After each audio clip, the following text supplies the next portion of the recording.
Здравейте! Здравейте, казвам се Захари Благоев, художник керамик съм, на 49 години съм и повече от 20 години професионално се занимавам в областта на керамиката, като изучавам Бусинската керамична школа, за която днес ще ви разкажа абсолютно всичко, което съм събрал през тези повече от 20 години.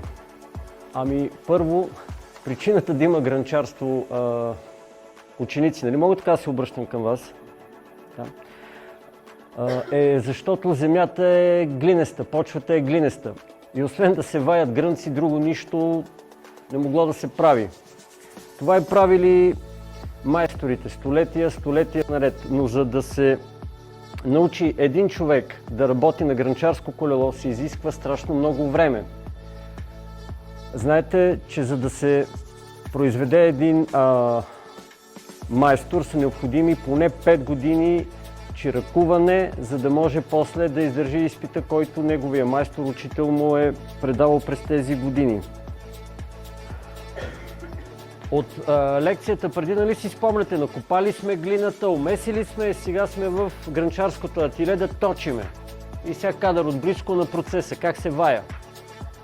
Искаш ли всъщност ваза, саксия или кашпо? Този съд ще остане за вашето училище. А чинийки ваза. Традиционна форма с кръче, корем, чеши или някаква по-арт, по-смела? Традиционна. Добре. Взимаме топката глина, която ето покрил съм тук. Сега спираме колелцето. Аз ще движа от тук насетне, не се притеснявай, така че ляво кръче е при другото. Внимателно. Браво. Браво. Браво.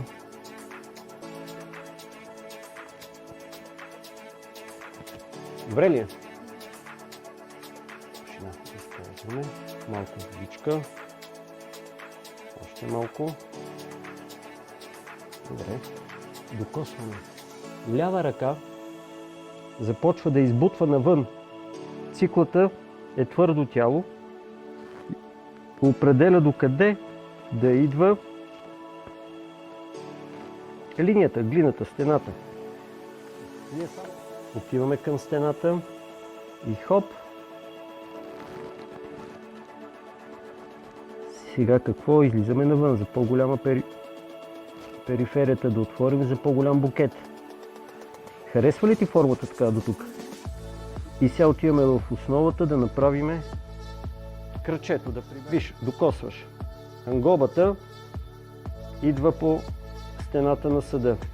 Колкото повече задържаш, толкова повече жълтият цвят се смесва с червения цвета на глината.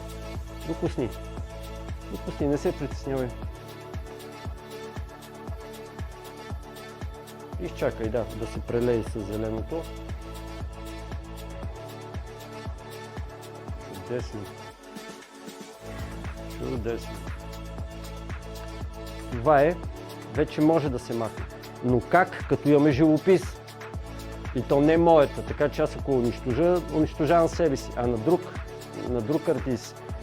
И това в течение на времето го измислих, как като ходя на тези фестивали и така нататък и измислих техниката мокро в мокро, да рисуват участниците веднага, как да не нарушавам живописта. И стигнах до следното нещо, което показвам ви, колеги. Водичка върху по-голяма, в случая ламаринка, желязна основа. Водата е изолатор. Бъркам в гърлото на съда и за части от секундата повдигам. Аз не докосвам живописта на колегата, разбирате ли? Ето измъквам циклата. Това е. И така.